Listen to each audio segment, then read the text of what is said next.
this to Europe, and you brought them back. So what was the motivation and what was the target for that? Because you've not taken like male artists, you choose the female artists to travel with you.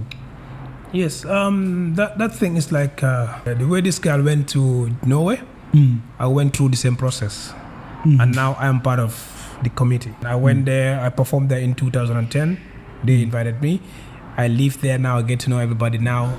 I'm one of the young people in the association, and then being a musician, knowing artists. So now I'm one representing them here in the Gambia. If we need artists, I'm the one who said, hey, next year let's take this artist, next year let's take that artist. So the female artists, they were lucky this year in a sense that I have seen that all the people that were traveling, all the artists that were traveling are only male artists. Female artists, sometimes they don't have the chance, no connection. Because I remember even when I contact Miss Jobis, Miss Jobis had a passport that was expired, says travel before, but doesn't have a passport. Miss Jobis, when I first approached her, she was like, you know what I'm saying? So that means she doesn't have a hope that they're going to go to Europe because it's only guys every year. So this year we decided like no male artists, only female artists, because the program also in Oslo this year we dedicated to the women. We want to empower women. So we then it's fair enough we just take only female artists. So that's how 3 of them came in, and then they went with myself, who lives there, know the place, know the band they're working with. Being an artist, I was able to make sure they have what they need that will make sure that they perform. Before, we don't have that. I go there, I just deal with a promoter that doesn't know anything about sound. But me being there, make sure that they have a perfect sound. Their show in Norway is the most organized show ever that the Gambian ever had, apart from Sona Jabate. Yeah, we've seen it. You understand? Even Jalwaka doesn't have that kind of perfect. Do you regret, leaving music, not being on the stage now, performing? Do you have any regret about that? Absolutely no, bro. I think now I'm enjoying life than before. I think now I'm enjoying life than even before, because now, even when I go out, people celebrate, sing out life because of the past, you know what I mean? But now I want to go out just as a normal person, do my thing. No one is screaming, no one is calling me, yo, but it's impossible. It's impossible. You understand? You move from one level to another. Now that all this attention, I cannot stop it, but it's not what I wanted. I just want to do my thing, as a normal person. So being on stage, if I want to perform, obviously, bro, I can perform. For real. But so after that song, how can I have a problem with Yaya Jammeh? Like the reason why I'm asking is that, back in the days, there was a rumor that Yaya Jammeh soko way, daf de jël sa bayre bi, Yaya Jammeh soko way, artiste dang de daanu. Egel Tyrian woy na fi Yaya Jammeh defaatu dara, Friki Joe tamit dafa woy Yaya Jammeh rek moo tax moo daanu, moo tax mu dem Europe mu toog fa defu fi dara.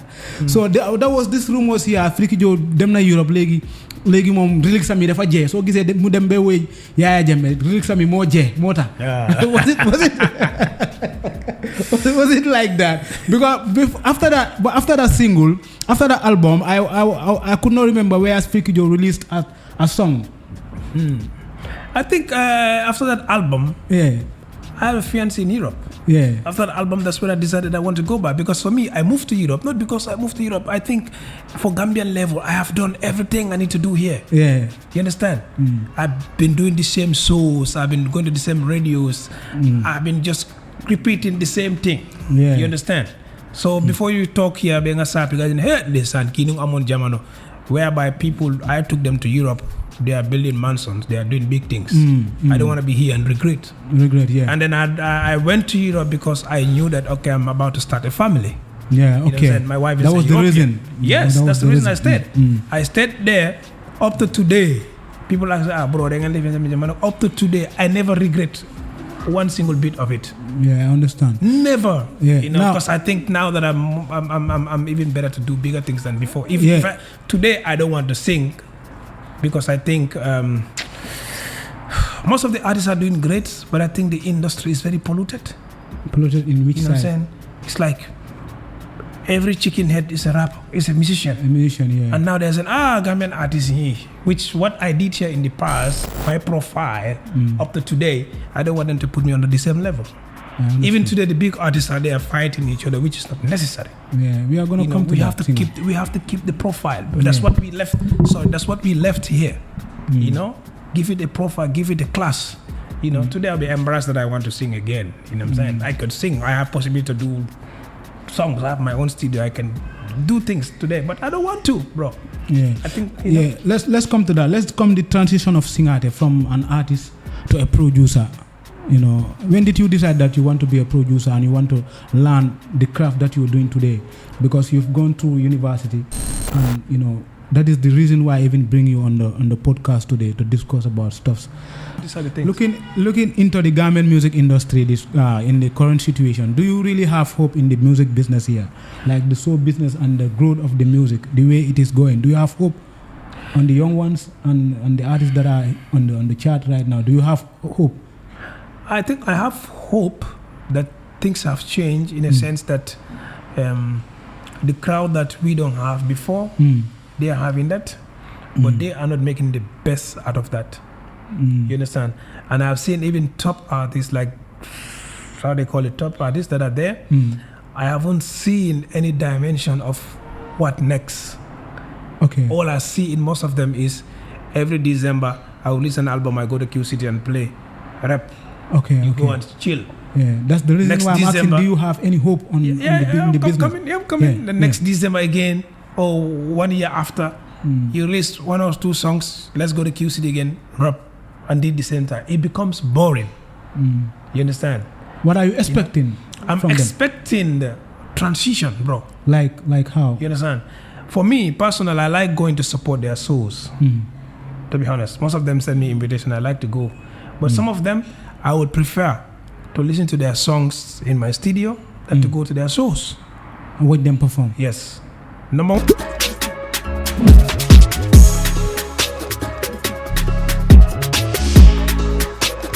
Hello to all our beautiful followers and to all our wonderful subscribers. This is another podcast for you guys. Today I'm really glad. I'm really happy to have my mentor here, one of the biggest talk about artists back in the days. In the 2000s, we have Singate here in the building. Freaky Joe, I welcome you to the Ultimate Podcast, brother. Thank you, Ultimate. Thank you to all the subscribers on the Ultimate Media.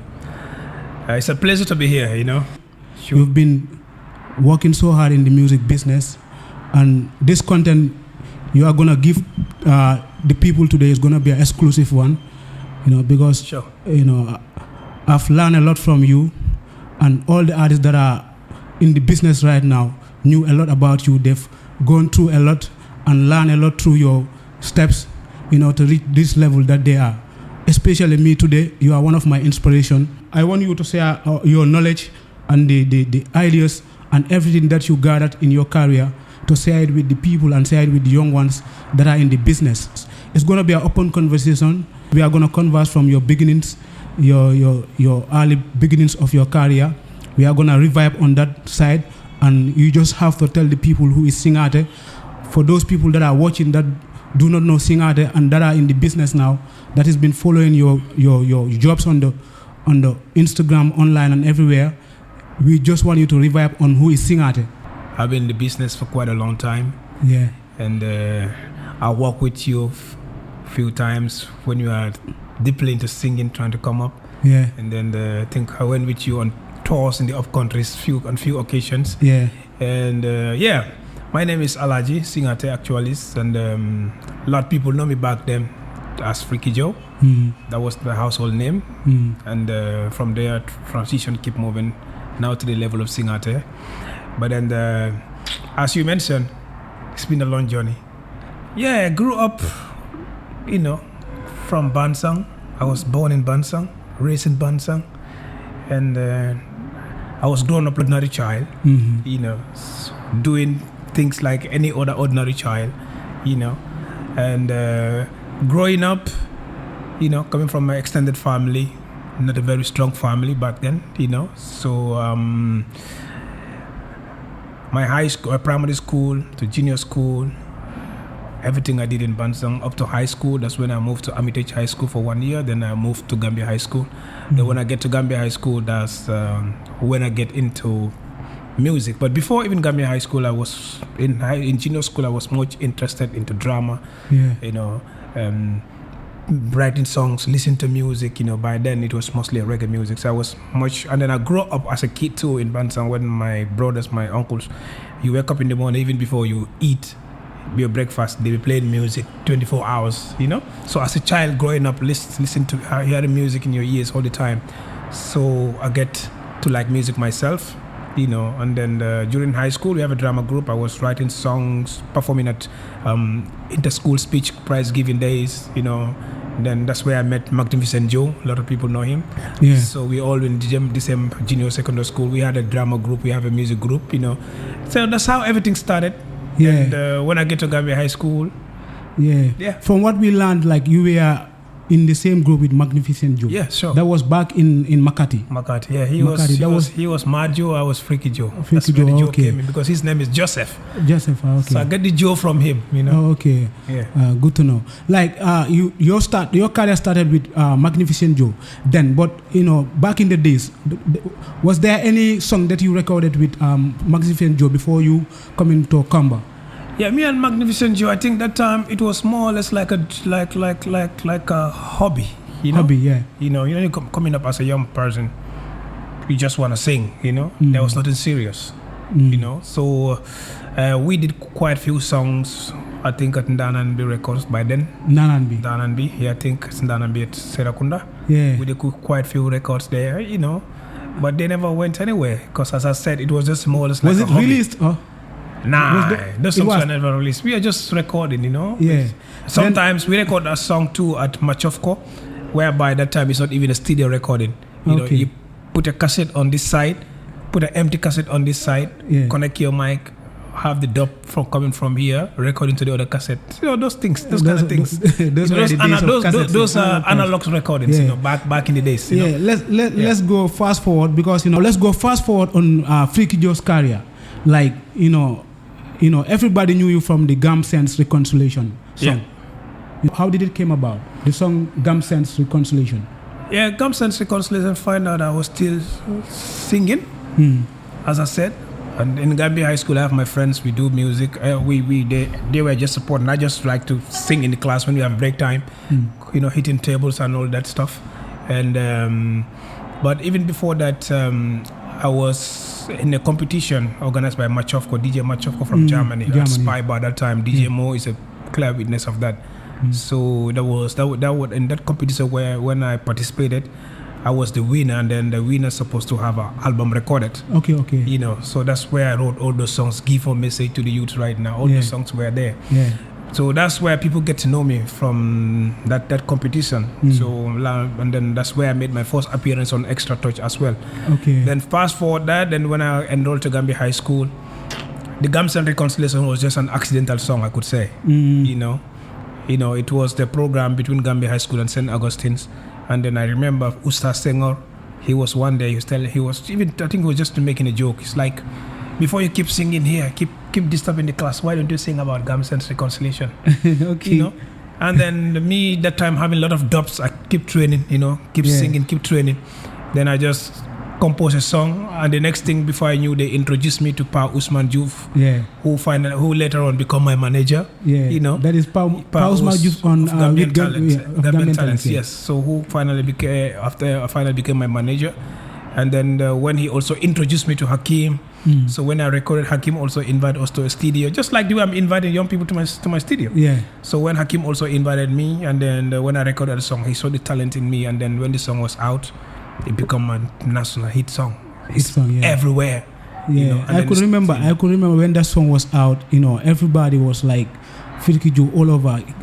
You know, nationwide, everybody was about Freaky Joe. You know, Freaky Joe, the newest talent in the Gambia. You know, then let's talk about those times. You know, like in your moments of just breaking through in your career. Who are those artists that were on the chart, like hitting on before you came? Like, it was like a transition that time. There was not one particular artist like recently, like you guys have. And when Born African came, I wasn't singing. I was going to school. I was even in Bansang, you know. So when all those Mass Live, all those group came in, I was not in combo. You know, I watched them like this on GRTS like anybody else, inspiring me. You know, but when I came here too, that's when the Rebellion Recaller, I remember when he came, which we must rebel.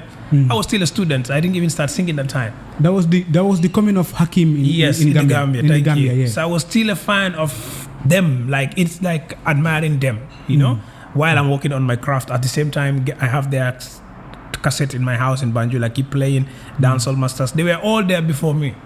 You know, but all those groups, when they travel, they don't come back. They travel, they don't come back. You know what I mean? So it's like when Dancehall Masters also splitted, you know, that was a time when I also came. Yeah, that's the time you came. Yes. That was the breakthrough for you. That was the breakthrough. So when I record the Gambian Reconciliation, on top of that, Give One Message came in, bam, you know, and which also become a hit song. Yeah. So that was my moment. So after Dancehall Masters, when they get split, that was my moment. That's when I grabbed the throne and then I was doing my thing. Yeah. Now, Freaky Joe, let's talk about AKA Singate. Let's talk about your moment of those days in your career. Like you were one of the biggest thing in the Gambia. You've been in the music scene on the chart for a decade. I don't know whether for a decade. Yeah. Over a decade. You've enjoyed a lot that even born Africans, Dancehall Masters, most of these big artists never had the luck to enjoy in the music business.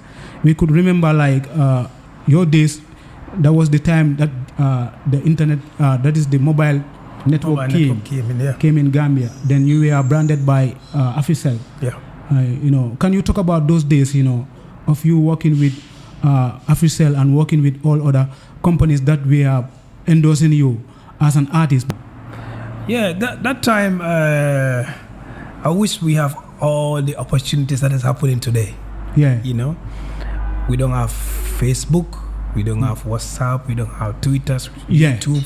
All those things were not there. Yeah. You know, we are doing it analog and people were following us analog. Analog, yeah. You know what I'm saying? So that time, me coming that time, because when I first came, after my first album, I was so lucky to travel so fast.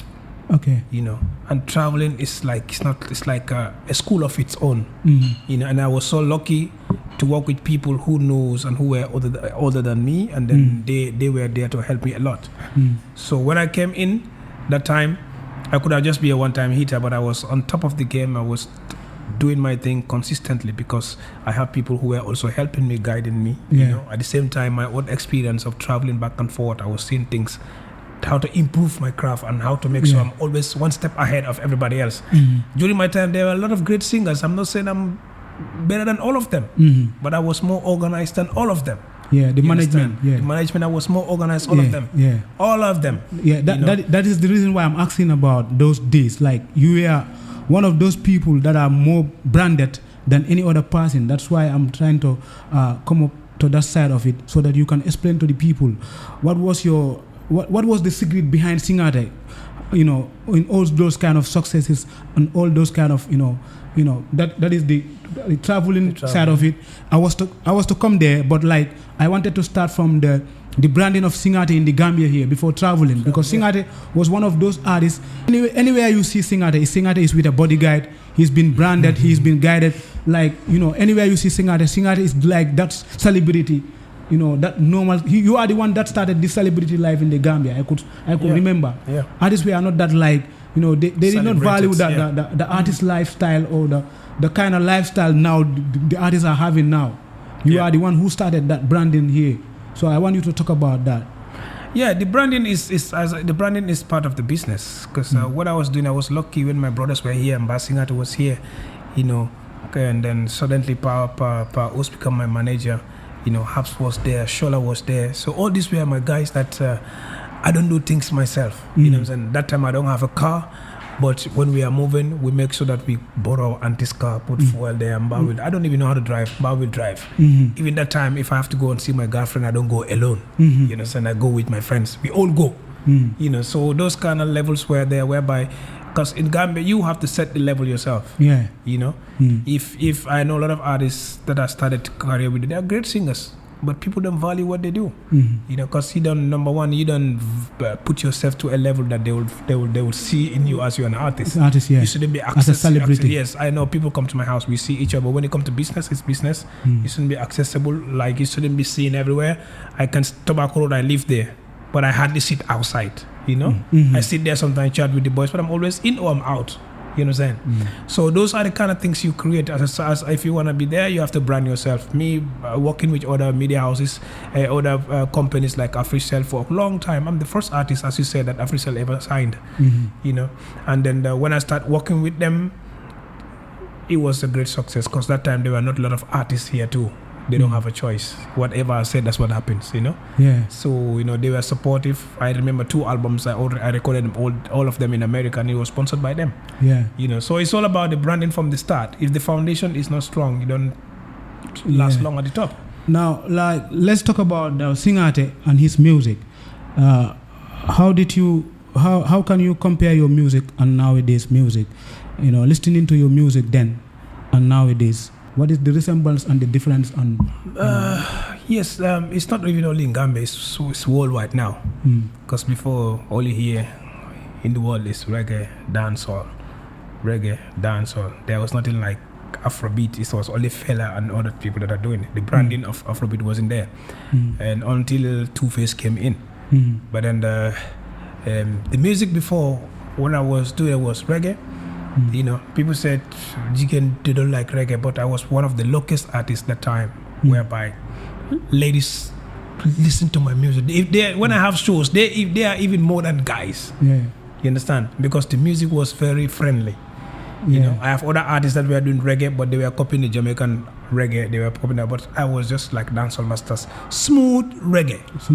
You know, smooth vibe whereby people can relate, no patois, no nothing. There's something that people can relate to. Yeah, they can relate to a Gambian level. This is what I was doing, and that's why I was able to have. They can't even speak English. It's my jacket when they see me on TV. You know, was it the swag from Swingate, or was it the lifestyle or the flashy life? Your music have to represent you, who you are. Your music have to represent you. I was a reggae artist, but I wasn't acting like I have to do a turban, I have to do rastas. No, you know what I'm saying? My music is more or less like when Sanchez is doing reggae, when Chris Martin is doing reggae, those sweet vibes, you know. Yeah. So you have to look nice, you know, do your thing nice, you know. So I was lucky. I have diverse fans, kids, adults, working class, ministers, presidents, ambassadors. They were all vibing to my music, you know, because it was very clean, it was very listenable, you know. So compared to today's music, we talk about a different thing. Like, it's not like every music that is produced today has substance. There are a lot of music today that has zero substance. You know what I'm saying? And the quality is like bad. That is the reason why I'm asking, because those days your music, it was reggae though, but there were songs that were full of messages. Of course. Yeah, you have that time you have friend. Worry. I have true friends, Worry and Fred. Hold strong. You know what I'm saying? Those songs till now, when you play those songs, you get the message from the vibes, and till now you can still dance to those tunes. Now, fast forward, you know, you've recorded how many albums before you First up thing, I think I have 4 albums. 4 studio albums? 4 studio albums, yeah. With Hakim? 4 official studio. I did 2 with Hakim. The Singate Rejoice album. And which one? And the first album that we just spoke about, that was For the Gambia, 2 Friends and Singate Rise. That was the first album. Then Forever in Love is a combination of, it's Hakim production too, because some of his beats are there, but I did that with the younger brother Bilal when I was in America. And the third one, which was Rejoice, which I've worked and spoken, which was recorded in Canada. And then the rest of the other songs were all Hakim. He made all the beats, but I did the recording in Atlanta. Singate, now let's talk about your tour to America. Like, you first traveled in which year?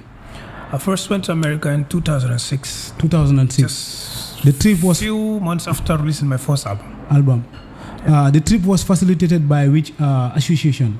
That's companies. It's not even a Gambian. A lot of people tell you I was taken to America by a Gambian. It was a non-Gambian. It's a Nigerian promoter who was a promotion company in New York called African Artists Association, Dr. Jude. So he got to hear my music through a Nigerian who also got to hear who lives in Gambia here, who also got to hear my music while he was living in Gambia. Okay. So when he connected us, and then he was like, he's a promoter in Nigeria, and he wanted to he's a promoter in America, in Connecticut. So he wanted me to work with me. So we start talking. Then before I knew, back then, Singata, that was a big noise for the Gambian music industry. Sure. For the first time, a Gambian artist, traveling from the Gambia to America for a musical concert. A normal, like they used to say, rapai. Yeah. on our generation side that time. Yes, it was a big noise, for you. Yeah. Then everybody thought that when Singate goes to America, he will never come back because they don't want the Singate dafa buga aduna, American la dafa swaggy. Yeah. So if he travels to America, he will never be back to the Gambia. Then Singate surprises everybody to come back to the Gambia and continue his career. What was the motivation? Yeah, I think even before I go to America, before I went to America, when I graduated from high school, I applied visa for many times. I was rejected. I tried England, rejected. I tried Spain, rejected. I tried even America at that time, rejected. So then when I decided to start, let me do music 100%. That was after high school. After high school, I did, of course, reconciliation, but for me, after high school, I'm traveling. As you know, Banjul, everybody wants to go to abroad. Abroad, yeah. But when I try a few times, it doesn't work. And then when I focus back into music, and then after I get my first album, it works. I'm like, maybe this is where God was waiting for me, And then it wasn't even luck. It was pure talent. And that time, I knew that, okay, why would I have this chance and go to America? I could have run, like you said. That time, traveling is like a diamond that time. Yeah. Now that people don't care where you go to, but that time, every youth man wanted to travel. And I went at the peak of where everyone's dream was America. America, yeah. You understand? So when I went to America too, luckily, Pa Usman even went before me, my manager. Yeah. So before I get there, after I finished my show with the Nigerian guy, he was also able to connect other shows for me in Atlanta, New York, Seattle, Wisconsin, all those stuffs. So when I went there, the love that I've seen people have given me, my CD is like we spend the whole night printing CD. When we go, we sell CDs like next to nothing, and on top of the shows that we had. So I was making money. That's when I bought my first car, raw cash. You remember the Singate one? Yeah, the Singate one. You know what I'm saying? So when all those things happen, I'm like, okay, maybe this is where God's plan my future. So I just hold that thing. I'm like, you know what? Even my sister was doubting, do I have to go to Gambia or back? But luckily, before I left here, when I went to get my visa, the embassy, I was supposed to go with my whole crew that time. But when the embassy checked, knowing that when young people go to America, they don't come back, he said he's not going to give them visas. But he's going to give me a visa because he have seen that time I'm on top of front newspapers every week here in and out. So he actually recognized me. So he gave me the visa. Go do your tour. When you come back, I want to see you. You know what I'm saying? If an embassy told you go, when you come back, I want to see you. That means that's a open connection right there. Yeah, man. So I went, I did my tour, I came back, I called the office that I'm back, they made an appointment, I went and met him, we talked, I saw him pictures of where I performed, he was happy, yeah. You know what I'm saying, from there, that's when we have that link. Yeah. You know what I'm saying, so when we have that link, the second time when I went to apply a visa, 5 years, bam. I was here enjoying that up and down, before he moved again, I get to have the connection. So for me, it was just an open door. And that trip of going back to America coming becomes easier. And then when I came back, I was able to have visas to go to Europe on multiple occasions. Yeah. That's when I took all my boys with me as well. So it's like, this is what I wanted to do. And today, alhamdulillah, I didn't regret it of coming back. Yeah. Now, fast forward, let's talk about Singate being a full-time musician and full-time artist. From your American tour, you came back to the Gambia. Then you decided to be a full-time artist, a full-time musician as a career. Yeah. How was life here in the Gambia with you, like before going to Europe? Yeah. When I came back from America, Then I start getting brand from Africell. I start doing my tours. I do countrywide tours. Yeah. So I was week in, week out, I was performing everywhere. Yeah. So coming back, I think since after the America trip, I'm always in Gambia, 6 months, 7 months. The others 6 months, I'm away most of the time. I think from 2006, every summer I'm in America until 2013. Then when I decided to move and stay in Europe. So it was like for me, it was like an artist that lives both in Gambia, based in Gambia, but other part of my body is in Europe. Europe, yeah. So I just keep crisscrossing, keep going. Today, if I show you my passport, you won't believe I have 3 passports that is full of visas. Yeah. At that time. So it's like the life was normal. I was doing my thing consistently. At the same time, I didn't keep on repeating the same thing. I always come with new innovations, new style. What can I add up to what I have to do? That's when I start also saying, okay, Hakim is no more here, and he is one of the producers that give me what I wanted. What you wanted. So when he moved back to America, then when I travel to America, I make sure we connect again. I do my albums in America and come back again. So I was able to keep the same standard that what I was doing for many years. Yeah.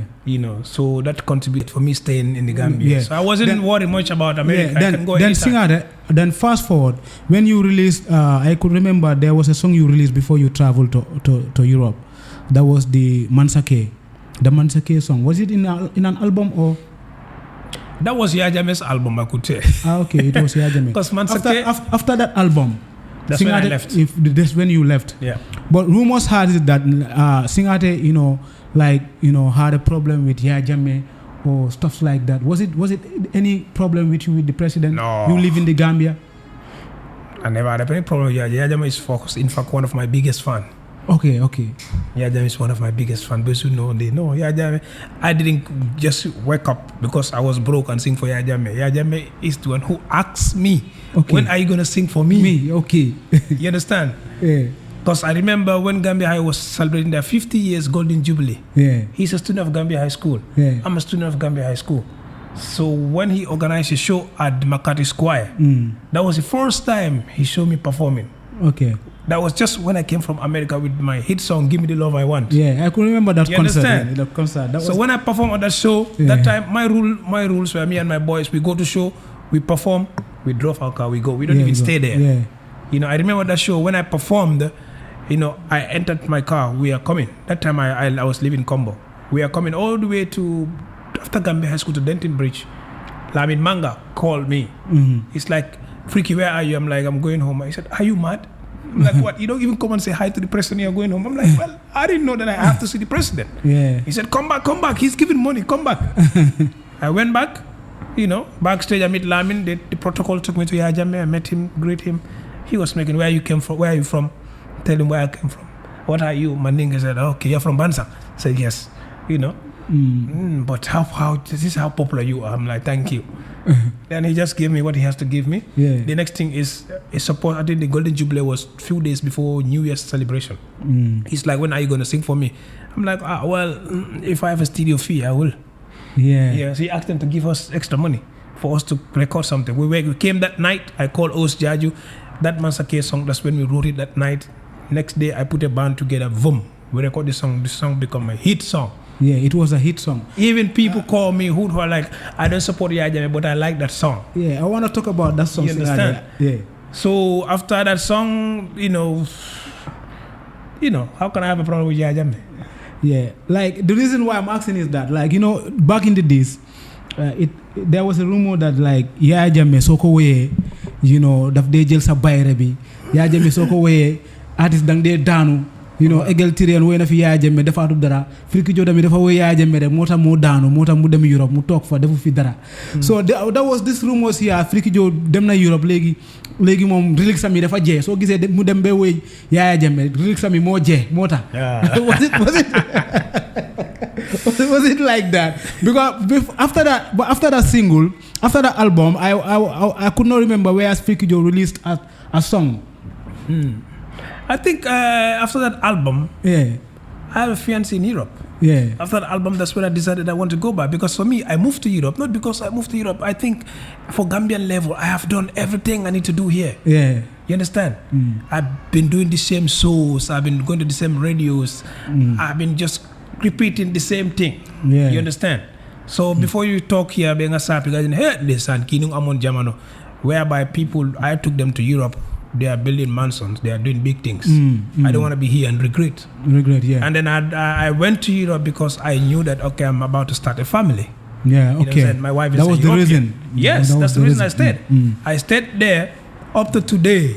People ask, bro, they can live in Jamaica. Up to today, I never regret one single bit of it. Yeah, I understand. Never. Yeah. You know, Now- because I think now that I'm even better to do bigger things than before. Yeah. If today I don't want to sing because I think most of the artists are doing great, but I think the industry is very polluted. Polluted in which You know what I'm side? saying? It's like every chicken head is a rapper, is a musician. A musician, yeah. And now there's an Gambian artist here, which what I did here in the past, my profile up to today, I don't want them to put me on the same level. I understand. Even today, the big artists are there fighting each other, which is not necessary. Yeah, we are gonna You know, come to we that have to thing. keep the profile. That's what we left. So that's what we left here. You know, give it a profile, give it a class. You know, today I'll be embarrassed that I want to sing again. You know what I'm saying? I could sing. I have possibility to do songs. I have my own studio. I can do things today, but I don't want to, bro. Yeah. I think you know, Let's come to that. Let's come the transition of Singate from an artist to a producer. You know, when did you decide that you want to be a producer and you want to learn the craft that you're doing today? Because you've gone to university, and you know that is the reason why I even bring you on the podcast today to discuss about stuffs. Because since you came back, you know, from Europe, the last comeback of you. You've built a studio, a very standard studio for the musicians here in the Gambia, not only the rappers or the normal artists, but you brought a studio that can record anybody, that is with a live band, any kind of artist that is in the Gambia can be recorded in your studio. Now let's talk about the transition before the studio. Let's talk about the transition of Singate from an artist to a producer. Yeah, I think the production started accidentally as well. Yeah. Because I knew that I had a laptop before. When a Mac laptop, it was a problem. I give it to a technician to fix it, and he misplaced my laptop. He ended up replacing it with another laptop that has Logic inside. Yeah. When I saw Logic, I remember I told G-Father, what is this? It's like it's a software that you can record music. So that's when I started playing with it. You know what I'm saying? Luckily, I just bought a small sound card, little microphone here. I was doing petty recordings here, little mixing here. That time I recorded for, I only do voiceover. Yeah. I think Mighty Joe, all of his songs, I voiced them ENC. Okay, that was the time you That was the time I was training. I was training that is pop music. Exactly. Yeah, the time you recorded Says and all the stuff, and talking about even Jizul. I have his song that depend ST, T-Smos, they all come to my house that time. I have all those songs up to today. Yeah, I could remember those songs. They were good songs. Yeah, I still have them. There was good songs, man. I still have them. So I was training. For me, I was doing for free. I was training on them. But when I went to Europe, Alhamdulillah, I think that was a good step. When I went to Europe, I was able to record myself here and there. But then I went to a point where when I get settled, know the language, you know what I'm saying, then I'm like, you know what, maybe I need to study. I was in Europe, but for me, Europe wasn't for me. Yeah. If I want to stay in Europe, I would have stayed there a long time ago. You know? But I'm like, okay, I can be here, you know, put myself together, put my life together. But at the end of the day, I know I'm coming back home. So the first thing I did was like, you can work, make money, you come here, and what next? You're not doing anything. You understand? But when you have knowledge, something that you can skill, something that you can give back to the community as well, then that's when I get into production. I went to university, spent 2.5 years there. Then from there, I decided that I'm gonna come back home. You know, was it a scholarship or it was paid by your own pocket? No. We're talking about Norway, bro. You are in Norway, you're a Norwegian citizen, you can go to any level of university you want. Yeah? They will sponsor you. They will sponsor you? If I want to study today in Hollywood today, if I have admission there, they will sponsor me. I can go and study anywhere. This is the good things. These are the good things about being settled over there as well. Because I think for me throughout my career, the little things that I'm doing here, little success that I have here, if I was still in Gambia here, I might not have the strength to do that. Yeah, I understand. You understand? So me going back was a blessing in disguise, I could say, you know. Yeah. So the time you were studying, going to college on your music course, were you working or were you only based on the music and studies? No, I do work. When I close from school, I work mostly weekends. I don't go to school, so I work weekends at night. Yeah. So now, Singate, like it's clear that like you had a scholarship to do the music course. So what kind of course did you did? First year I was doing everything. First year they let you do both music theory. That's to learn music chords and all that stuff. Yeah. At the same time, sound engineering, how to record band, how to fix microphones, how to know instruments, all those things, all those technical things. Yeah. You know. And then the second year, that's when they'll leave you to decide yourself. Because you have to pick one subject. Yeah. It's either you do music production or you do sound technical. That's what they call it. Sound techniker in Norwegian. It's like sound technician. Yeah. So then second year, I'm like, I know how to make music. I know how to build this. Now I want to study sound technique. Then this sound technique, you deal with live recordings most of the time. How to get best of live recording. You know, all those little things, type of microphones you need, distancing, you know, it's a big subject, you know, and then it's more technical than just coming plug in sound card to record and go home. So it's more technical. Yeah. Okay, Singare, like I want us to talk about the life in Europe as an artist, because normally, before we branch to the other level of your conversation, let's just highlight a little bit about life in Europe as an artist. You know, most of the time we see Gambian artists traveling to Europe. Luñ dé wax moy né Gambian artists suñ démé Europe rek dañ dé buy music. We've seen that too, like for Singate, I thought that you decided to leave music as a break. You leave music for a time, then you concentrate on your family. That was the reason why you left singing and left doing shows in Europe. Yeah? As you said, like you were in Europe because of your family. Now, compared to other artists, they travel because they had a show or they had a concert in Europe. Most of them branch, you know, before they travel, they will be thinking that when they go to Europe, they can continue with the music business there. So you, as an experienced, musician and traveler, you've traveled all over.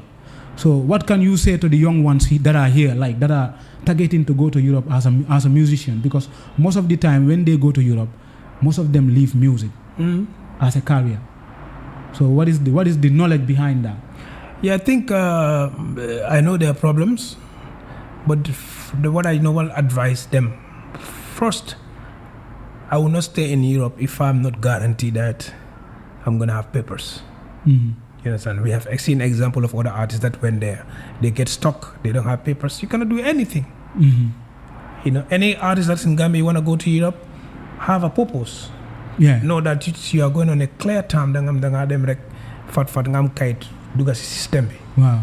But if you go, your document is outdated, then that means you are more or less like anybody else. Could get back way be up, could never seek asylum. You are all under the same category. Yeah. So kungam, like if someone is working on getting his paper sorted, he will not even have time to record songs. You understand? Because you think about fixing yourself first. Of course, yeah. You know what I'm saying?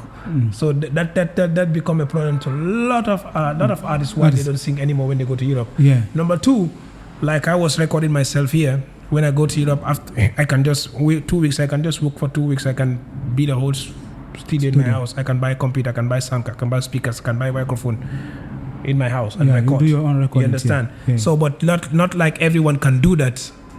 If you don't know how to record yourself. And in Europe, studio time is expensive. So most of them, you think about, why would I go and spend 300 euro in one song that I'm not going to gain anything out of it?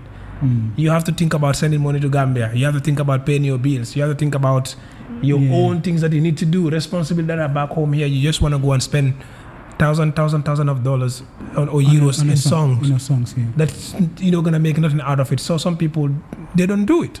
But when I start recording songs, mixing for people in Europe, I got a lot of customers in Europe, a lot of artists. I mix their songs while I'm in Europe because they think it's easy to work with me than to work with Europeans. Yeah. Some of them in Europe, the kind of music you want to do, Gambian music, they don't understand it.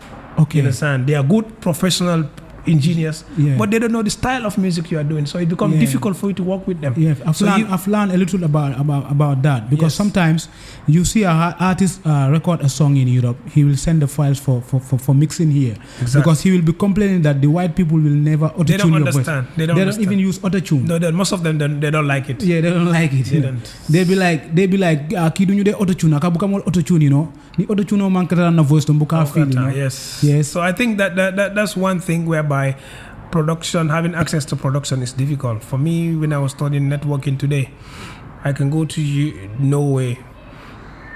I have plenty of options of studios I can take artists. Jizzle was there. Yeah. I take him to different studios I want, because during my studies, most of the students now, they all have their home studios, and I work with them. Yeah. You know, I can go The connection anytime. is there, Yes, and I then- can go anytime. I don't have things. I call, yo, I want to use your studio. No problem. Come in, 0 charges. Mm. You know, so the connection is there. So Yeah, this yeah. is the but anyone who wants to go to Europe, make sure you have a purpose. You go there, you don't have papers, you want to stay there because you think you're frustrated in Gambia. If you're a musician, if you are lucky, your career is gone. You know. Do you regret, leaving music, not being on the stage now, performing? Do you have any regret about that? Absolutely no, bro. I think now I'm enjoying life than before. Huh? I think now I'm enjoying life than even before, because now, okay, even when I go out, people celebrate, sing out life because of the past, you know what I mean? Yeah. But now I want to go out just as a normal person, Normal do my person, thing. No one yeah. is screaming, no one is calling me, yo, Yeah. yo. But it's impossible. Yeah, it's impossible. You understand? Yeah. You know, you move from one level to another. You know, now that all this attention, I cannot stop it, but it's not what I wanted. I just want to do my thing, as a normal person. Yeah. So that's being right. on stage, if I want to perform, obviously, bro, I can perform. Yeah, for real. But Now, I don't miss it. Singade live in Europe. When did you decide that you want to come back? Because we've seen since you came, you've brand your studio, a standard studio. You've started working here in the Gambia. When did you decide that now, Europe is okay for me? I want to come back to the Gambia. And why did you come back? Europe is never okay for me. That's my security place. Gambia, you come, it's our country. We all want to develop ourselves. We all want to develop the country. We all want to contribute, put something to the country. But sometimes Gambia can be frustrating as well. So it's good that you have 2 guarantees. You do your thing here. When you get stuck, you go back and come back again. But I think now, the past 2 years now, I'm more in Gambia than in Europe. So more or less, I think the way the trend is going on, I could even have a bigger studio than what I have now. But for me, when I was coming, I'm like, okay, maybe I can just invest halfly, because it's Gambia, it's never guaranteed. I have seen people before, during when I was coming, who had spent a lot of money in sound system. They bring it here. Today, they cannot even find a single cable. Yeah, I can. You understand? I can so for me, when I'm doing things, I always have a clear mind that I take it like this, Yeah. So the way things are going. So what are you saying? It's like the studio you invested is like just a tip of what you want to do in the music. Yesterday, I have my guests from Norway. They were in my studio yesterday. When they came, they said, "Oh yeah, they're good, but singer, you could do better than this." And I know, they know me, they know what I can do. You know what I'm saying? I know I can do way better than this, but I'm trying to see how best, because what I have right now, any professor musician that enters my studio, they know gadgets. Yeah, they will know that whatever is in here is not like any other studio here. So they know. Maybe one day just take a walk and come through. They know what is there. So it's like for me, this is like an investment, obviously, but then I can do way better than this. Okay, that I know. Yeah. Okay. Now, Singade, when you came, I heard that like you've been recording artists, but you've not been charging, people. Why, Singade? Yeah, a lot of people, up to today, people are calling me. When I came my first trip, I make so I want to give out to the community. Yeah. Spot new talents that doesn't have access to studio, help them make records and go do their thing. Because that time, I had a sponsorship from Europe, in Switzerland, called the Diaspora Development Fund. This is a funding for people who live in the diaspora and they want to come back to Africa like Gambia to do something back for their people. Back for the people. So you ask for funding. So they take care of all my expenses.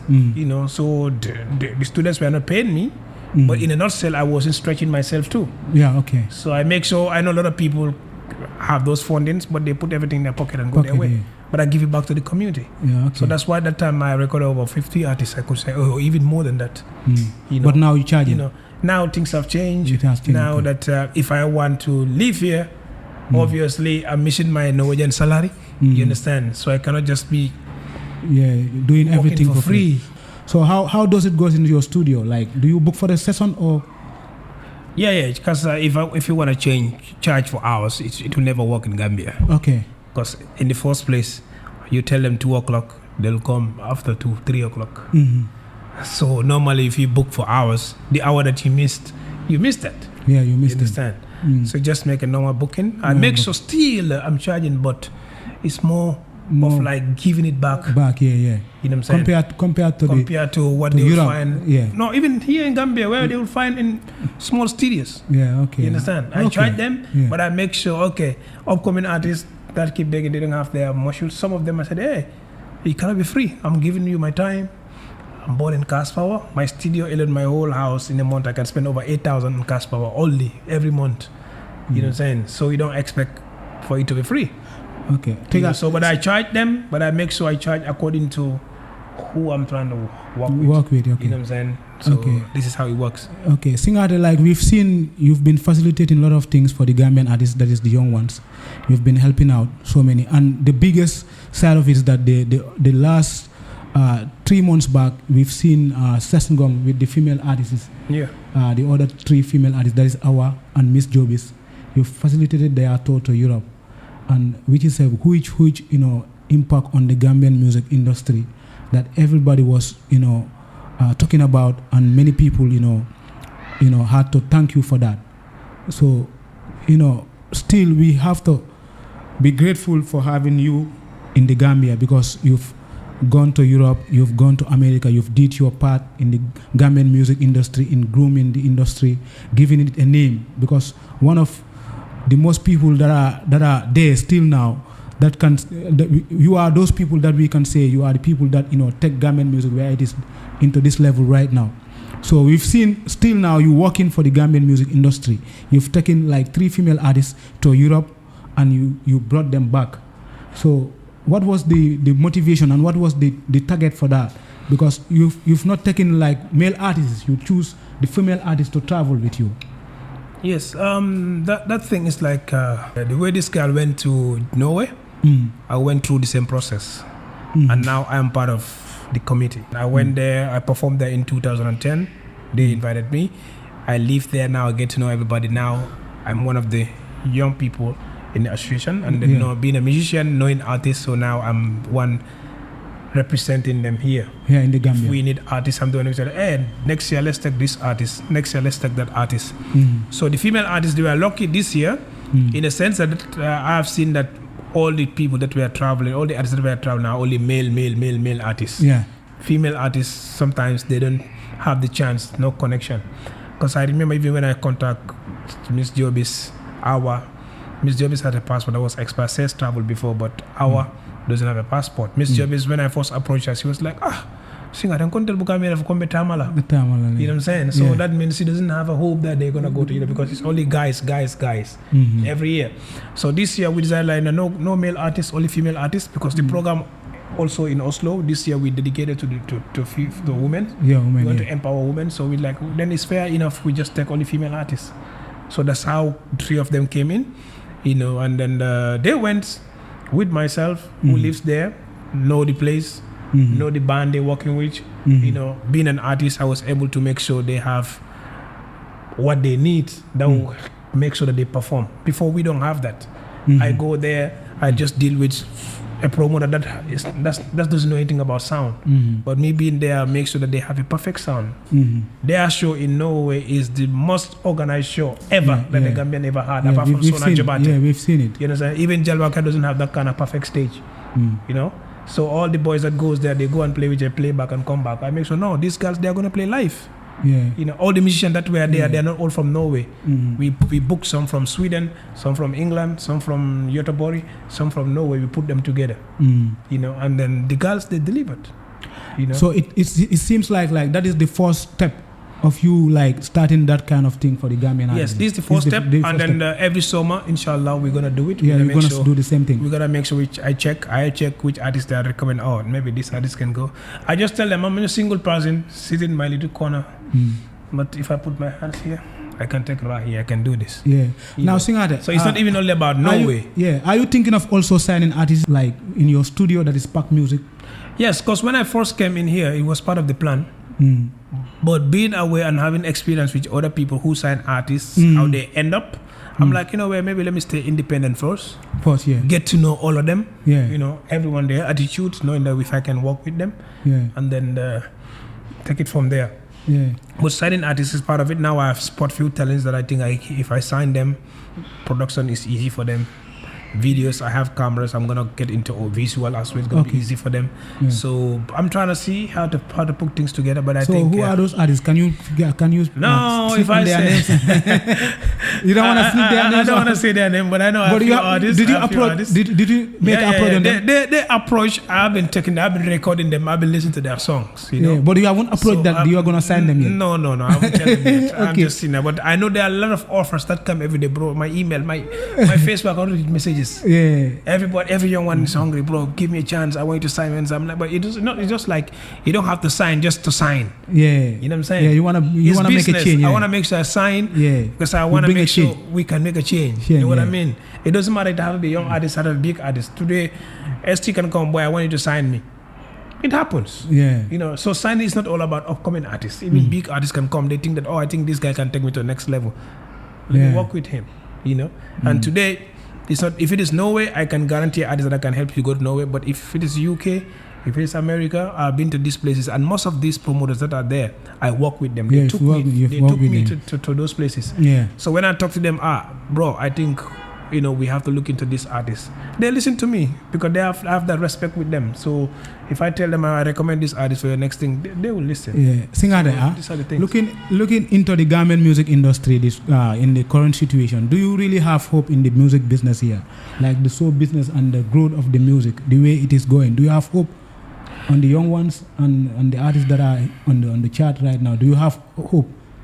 I think I have hope that things have changed in a sense that the crowd that we don't have before, they are having that, but they are not making the best out of that. You understand? And I've seen even top artists, like how they call it, top artists that are there. I haven't seen any dimension of what next. Okay. All I see in most of them is every December I will listen to an album, I go to Q City and play rap. Okay. Go and chill. Yeah, that's the reason why I'm asking, do you have any hope on the business? I'm coming. The next December again, or 1 year after, you release 1 or 2 songs, let's go to Q City again, rap, and did the same time. It becomes boring. You understand? What are you expecting I'm from expecting the transition, bro. Like how? You understand? For me, personally, I like going to support their shows. To be honest, most of them send me invitation. I like to go. But some of them, I would prefer to listen to their songs in my studio than to go to their shows. And watch them perform. Yes. Number one, I don't think you can fill up a whole stadium or fill up a whole Q City and go and do a playback there. Playing with the mic, running, screaming. Number one, I don't have the time to stay all the way to 3 o'clock. A show doesn't start. And at the end of the day, what I'm expecting, expecting a playback. Yeah. You understand? I expect you artists to grow. You making money, bro. Invest money, get a band. You know what I'm saying? But to come to that, I've seen Uche perform with the band the last time, and also I've seen you helped Jizzle perform with the band on his last tour. Yeah, that was the show he did. He did best of the best. Yeah, best of the best. I think the problem with that is that most of these artists don't have the chance to perform with the band because of the financial problem with the band. How the money they will use to bring the band on stage with. Don't you know that that can be an excuse, but for me it's a cheap excuse. It's a cheap one. It's a cheap one, I think. Yeah, because I think branding, bro, is very important. Yeah, it's important. If I was today the one filling stadium, my next target is to lobby for big events in Europe. In the stadium, I'll set up a band. People know your song already. You understand? Sometimes just give them the mic. People vibe to the song. Mm. You understand? Get a proper video of those images.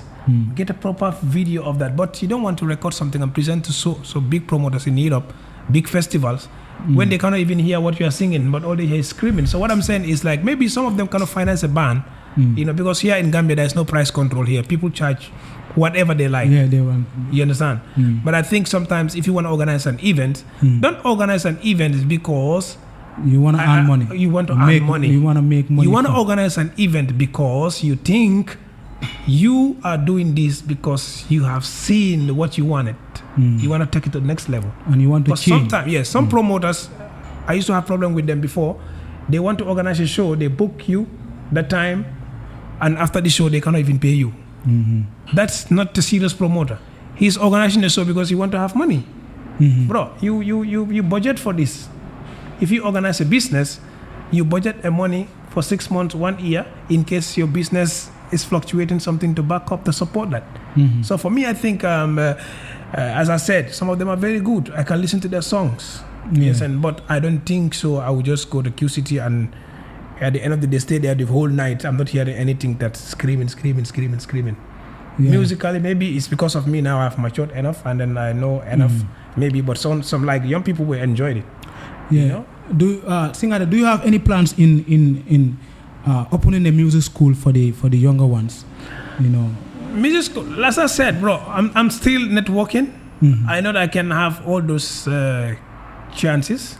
Because Singade is a need. It's a need for the music industry. It is a big need for the music industry. You know, music school is a need. If you can facilitate that, it will help a lot. It is a need, and the funny thing is, bro, there are a lot of needs that we need in this country. Yeah. I think also the only thing, when I said also I don't have a hope of Gambian music too, is because the hope is like I don't see a strong pillar. Pillar meaning? Like to guide the industry. That is to make sure that the upcoming artists are able to generate funds. Every artist is trying to make something, but what I've seen here is the same artists that have been making over and over. They're the one making. So it's like it's me. There's not like a circle. Yeah, teamwork. You know, teamwork whereby every artist can come. You know, get in, do your thing. You know what I'm saying? Like there's a system to guide the artist. But I think the problem is talking about that. Don't you think that since the beginning of the Gambian music industry, it has been like that? In your era, it is lack of awareness. In your era, we can bear witness with that. In your era, before the coming of Njabi and Jalex, at least a little bit compete with you. There was always Singade that was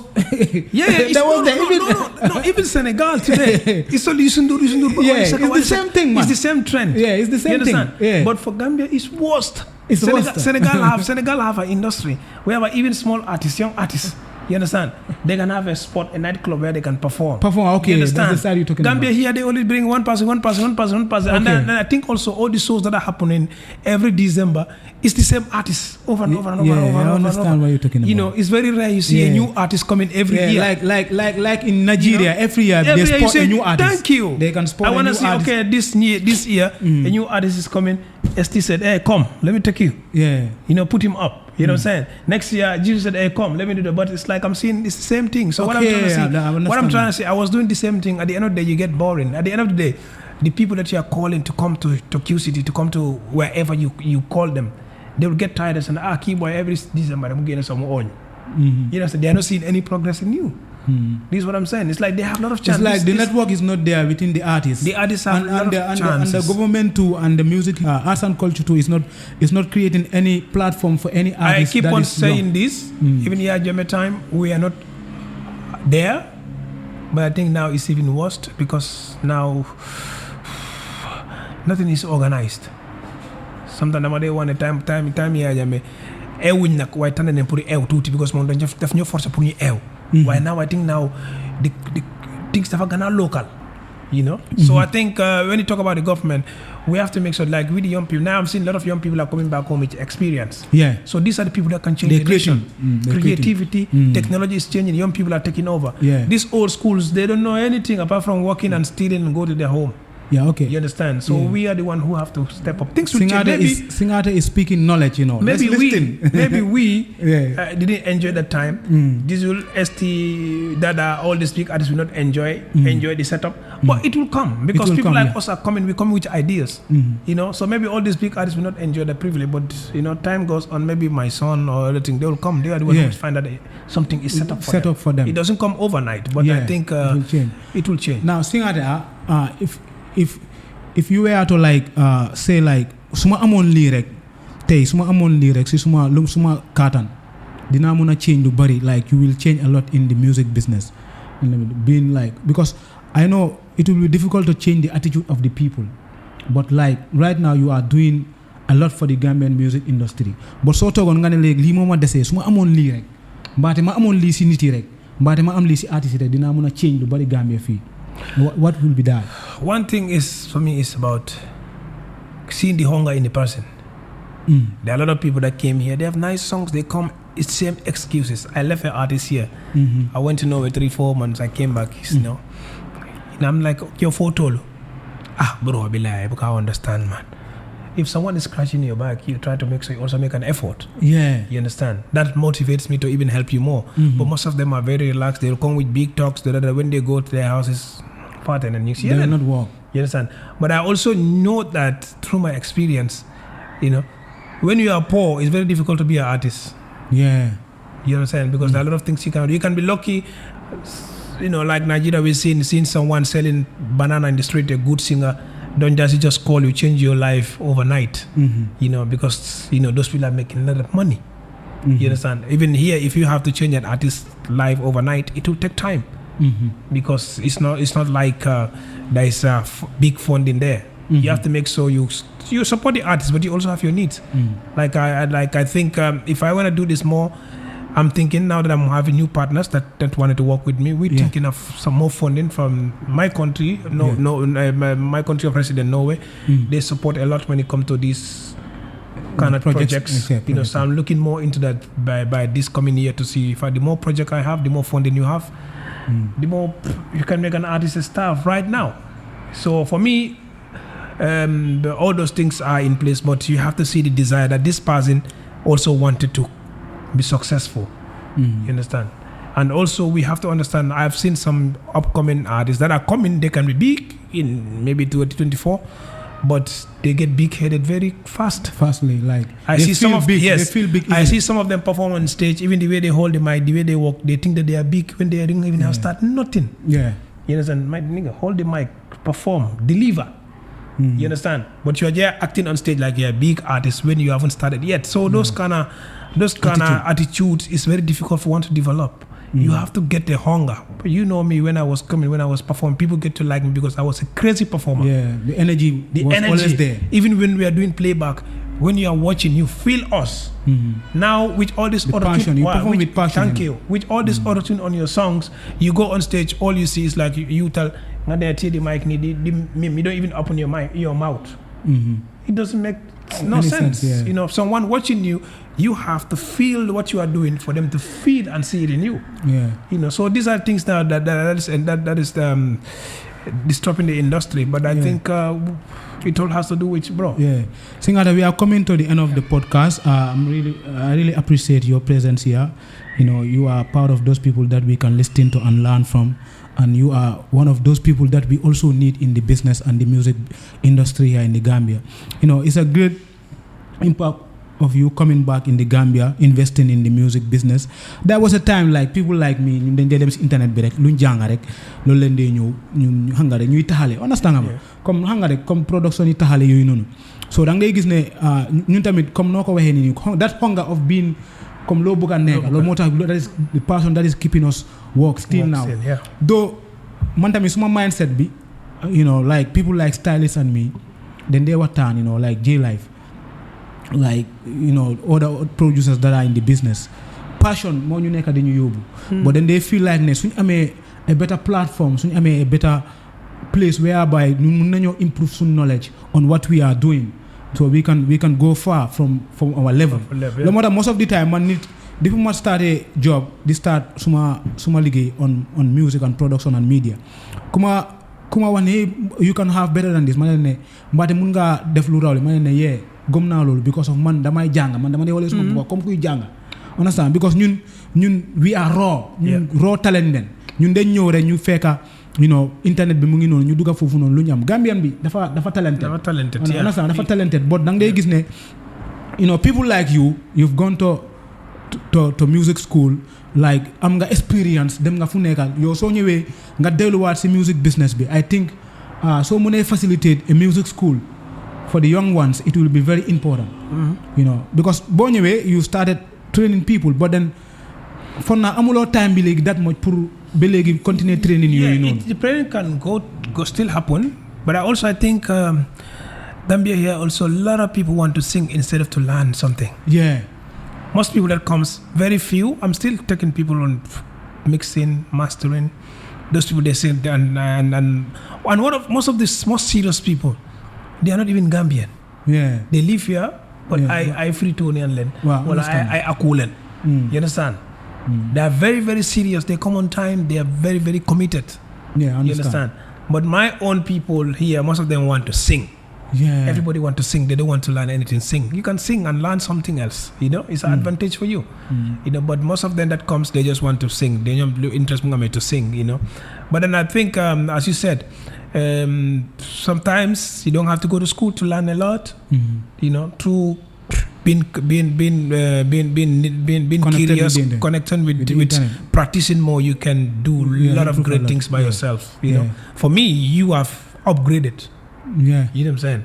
You have upgraded a lot. Having 3 cameras surrounding me here before, I think you have only 1 camera. One camera, You understand? So and the setup too, the lighting, the audio. The way you are recording your audio, I could see, how that, there's something changing. So the more you go later on, the more things you get to see. So I think it's all about being committed to what you want. Singada, what is your next biggest target like in your life now? Because you've achieved a lot. You've gone, you've traveled, you've seen.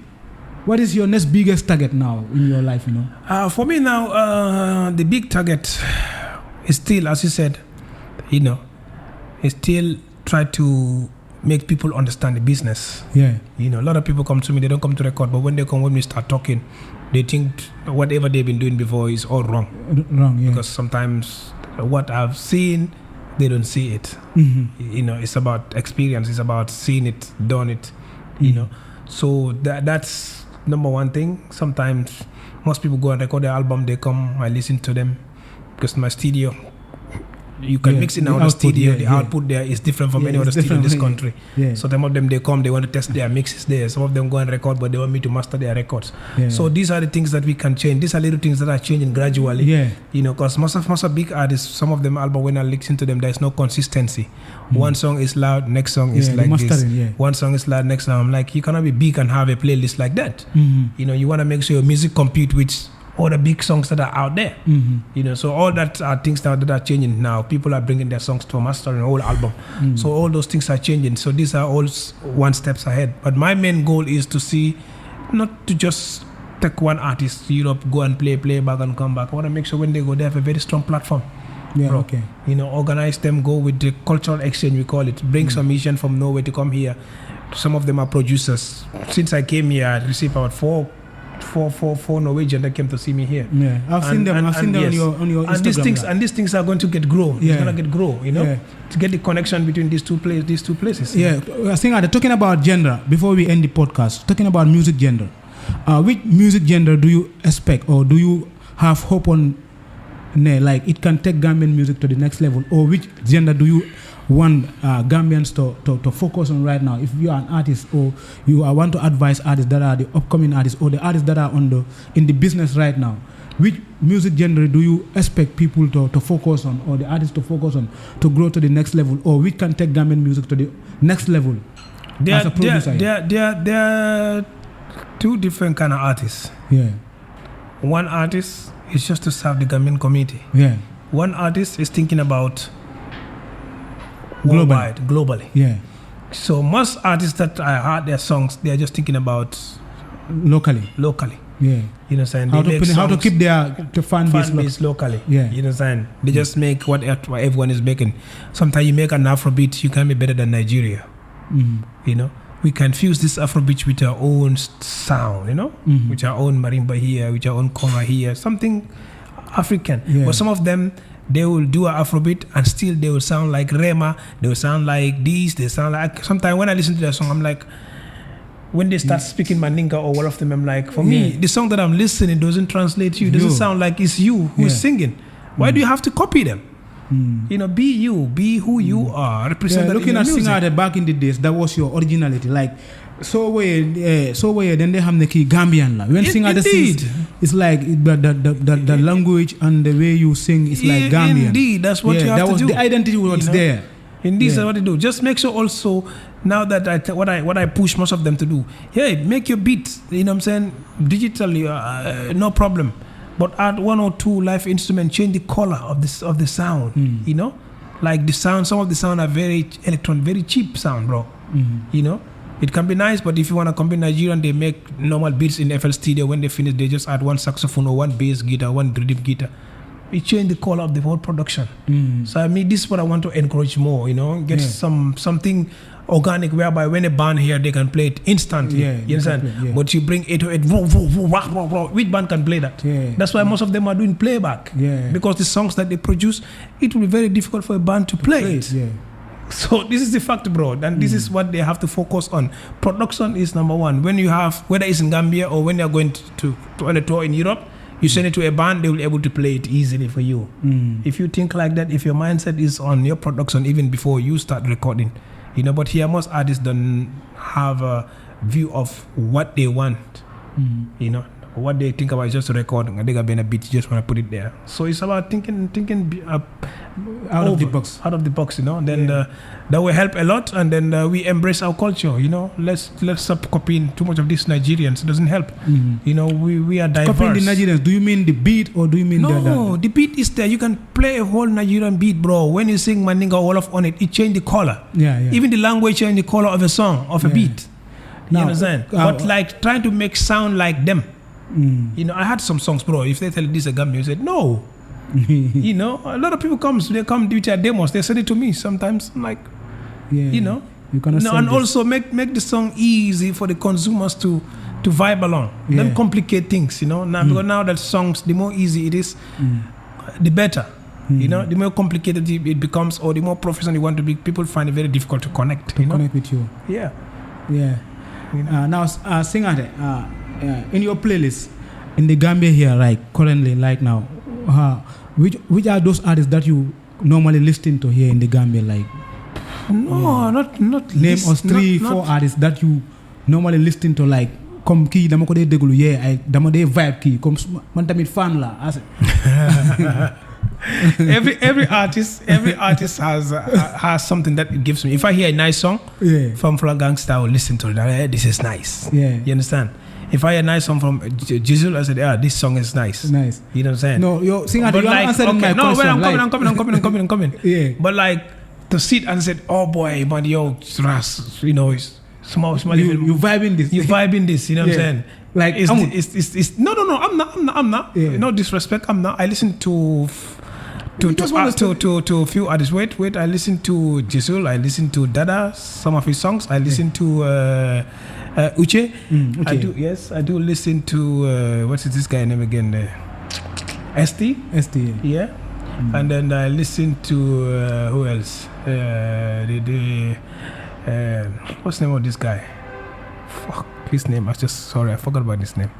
So there are quite few of them that I can listen to, but not like the whole song. Like I will sit and just listen to one album. Sometimes I'll just go to YouTube. When I see a DJ just make a Gambian playlist, I just put it on. Sometimes I hear new artists that I've never met before. Okay. You understand? You know, so those are the things. But then, as I said, I would rather stay sometimes to listen to their records than to go to the shows. You know? I understand. I understand. Singer, thank you so much. Now coming to the end of the podcast, we've seen you facilitate a contract for Fula Gangsta.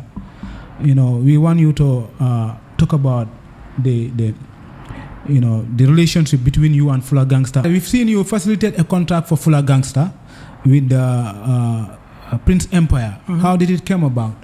Yeah, Prince Empire, I think their brother, who was the first person that came to my studio, he wanted me to help him because that time I was advertising like my studio was not just recording artists. You know, when I do something for you, I also introduce you to the crowd for people to see you. Yeah. So he print T-shirts. When he came with a T-shirt, that they print T-shirts, so he wanted me to put him on my platform. So he talked about the business, talked about what they do. They make tickets, branding, all those stuff. So that's what we are discussing. Then when I put him up, then his brother contact, that they have a record label here that nobody knows. The artists that they signed, few artists, but it never worked out with them. So when he connect us, then they see that I have a taste, and they want me to collaborate with them to help them spot talents, to help them because they don't know much about music.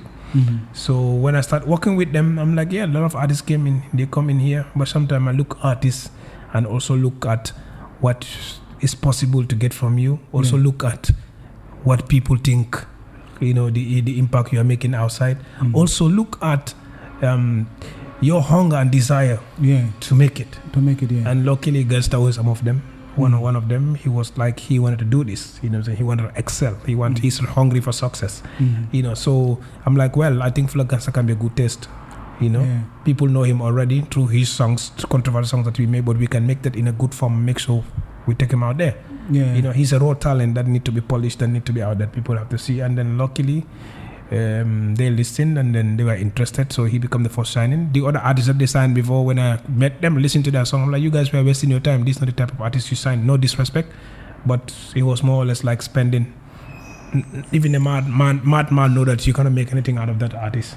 So and that's how Gangsta comes in there. We've seen a little bit improvement and a little bit level, the level from Fuller Gangsta songs, and from the moment you start working with him, like we've seen Among Easy. Among Easy was produced by I think Jaws. Then the mastering and the mixing was done by you.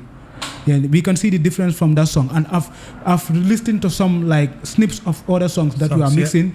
That is Miss Joby's. I've listened to Miss Joby's song with him. Jizzle too.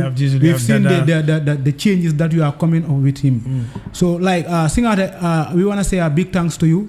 What are your last words on the podcast, and what are your advices for all the artists that are watching on you, and all the producers that are also looking up to you? What are your advices to them and the people generally?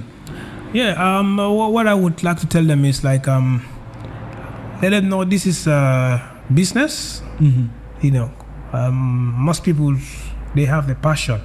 But for me, if I see the passion in you, you can change that passion to a profession. Okay. You understand? That's from the beginning of my course. I'm like, passion to profession. You have a passion of something you're good at. How do you change that to make it as a profession? So if you have a passion of singing, you think you're good, work hard, make sure you take it to the next level. And for me, my studio is open. I'm open to everybody. Whether you want to work, you want to record, you want to do this, it's up to you. When you contact, and then I listen to what you wanted, I invite you over. Whatever support I can give you, advice I can give you, I give it to you. So this is what sometimes I go a day, I just mix. The only people I receive in the studio, they just come for mentorship. They just want to hear what advice I can give it to them after listening to their products. And most of them are going through that. They think, like Iconic, his album, I mastered everything. Okay. So and then he's super over the moon. So all those things are there that are happening. So there are a lot that can be done. I'm here for everybody. That's one of the reasons initially I didn't assign any artist, because I don't want to be limited to one artist or two artists. I wanted to be open to everybody, to help everybody, so that's the purpose. So for the fans out there, that are watching Singate, the old fans of Singate, are they expecting any album from Singate anymore? From the end bro, I have more than 2 albums in my computer. Why I just don't have time to. My friend is like, bro, you have to release something just for people to enjoy. I'm like, I don't know. Actually, last week I was opening my files. I'm like, oh, this song is almost ready, I have a bad song with Chronicle that he's following me every day to release it. To make a video and release every day. Yeah, you have to do that, so bro. I have songs I can still release. have a space in the industry, I can still do things if I want to. But, man. Looking at the age, it's not, you are not that much. No. That's what I told her. I'm telling her, like, I'm not saying I'm old to sing. Now is the right time to sing, in fact, because now that if I start with big artists, I can make sense because I know what I can talk about. You understand? Before we can sit might not make sense to you because of level of exposure and experience. Now I can sit with any artist and still, he's making sense. Yeah. So now is the best time to even be an artist because, maturity is there and then the experience is there now. But I never know. Never say never. You never know. Okay. Thank you so much, Singate. Thanks for having me. Man. We respect you. Long live Singate. More success. Thanks. More blessings. Next time I want to see something big.